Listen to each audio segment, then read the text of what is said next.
Hoan'izay rehetra mahalala an'Andriamanitra sady voantso no masina, ho aminareo anie ny fahasoavany Jesosy Kristy tompontsika. Amen.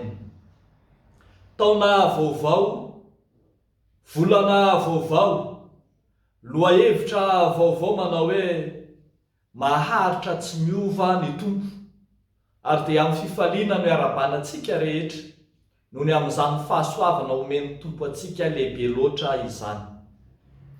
Ny lohahevitra banjintsika riavako amin'ity andro an'ity dia hoe eo foana Andriamanitra, eo foana Andriamanitra.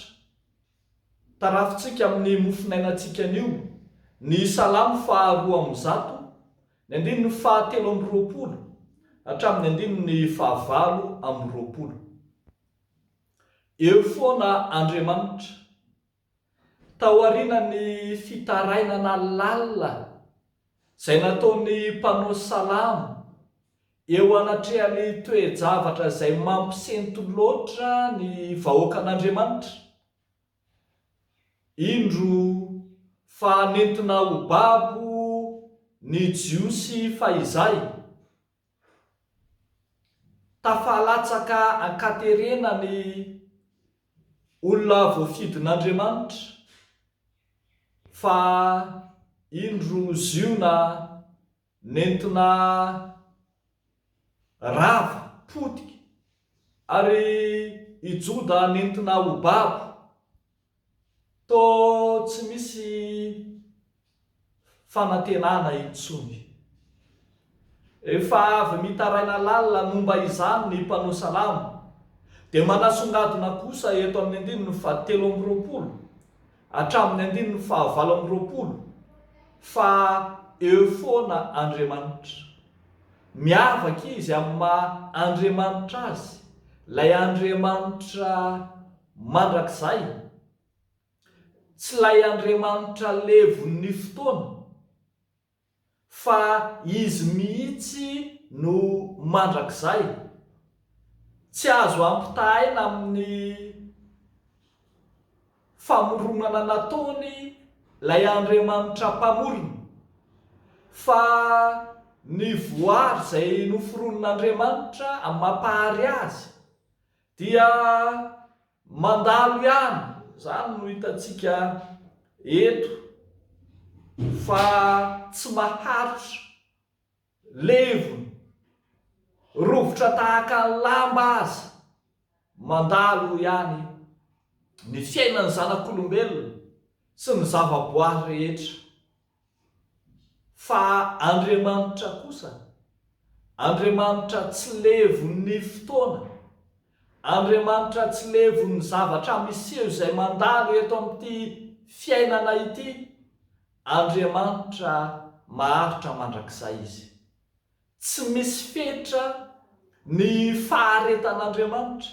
Ary izany no ambarany 7:20 hoe ary ianao no tsy miova, ary ny tananao no tsy ho tapitra.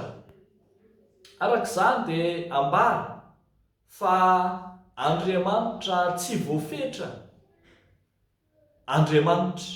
Andriamanitra izay tsy manam-piafarana tahaka an'izay tsy manana fiandohana azy.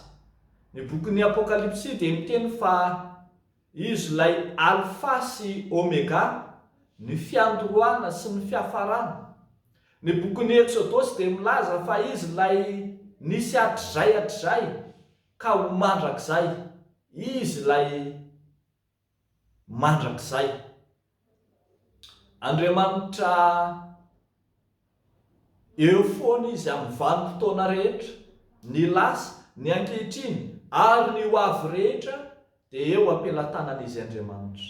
Arak'izany ry havako malala, natoinona ankaso sy ny fisentona eton'ity fiainana mandalo ity, izay mialoka amin'Andriamanitra kosa, dia zarainy ny fiainana mandrakizay ao aminy, zarainy ilay mandrakizay izay ananana. Ary io koa ny ambarany 9:20 hoe ny zanaky ny mpanomponao handro fa izay ny taranany ampitoerina eo anatrehanao. Lay Andriamanitra mandrakizay, lay Andriamanitra eo foana mampanantena lova tsara indrindra. Lay lovany mandrakizay dia ny fiainana mandrakizay ho an'izay manaradia azy.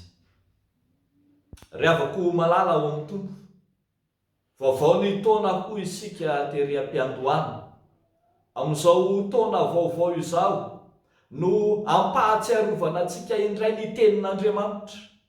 Ny taona mandalo, miova 2021 lasa 2022.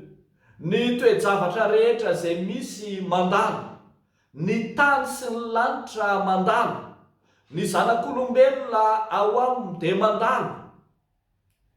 Izao rehetra hitany masontsika izao dia mandalo ihany, ary izay no tenenantsika fa fandalovana ny ety an-tany.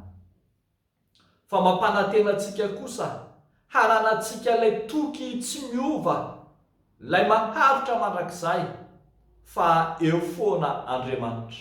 Andriamanitra no tsy miova, omaly sy anio ary mandrakizay. Andriamanitra ilay Andriamanitra mitety ny vanim-potoana rehetra, ilay Andriamanitra miaraka amintsika amin'ny taona vaovao izay ho diavintsika.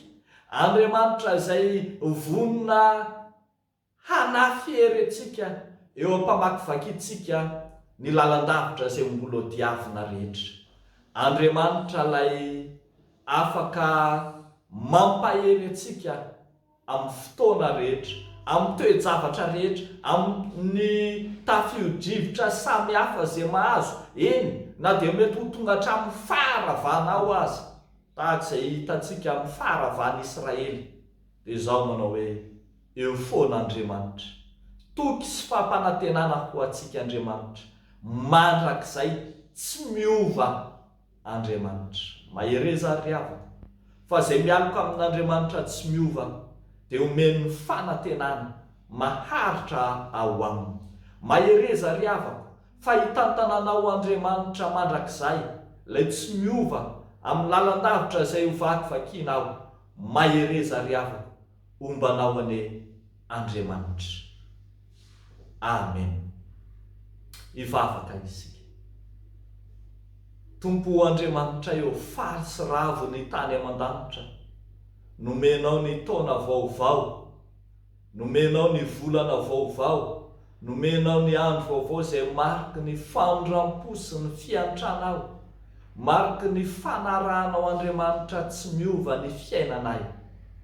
Ka raha mivadika ny taona mivadika ho taona, ny volana mandimby ny volana, ny andro mandimby ny andro, dia io ianao Andriamanitra mbola vonona hitantananay mandrakariva.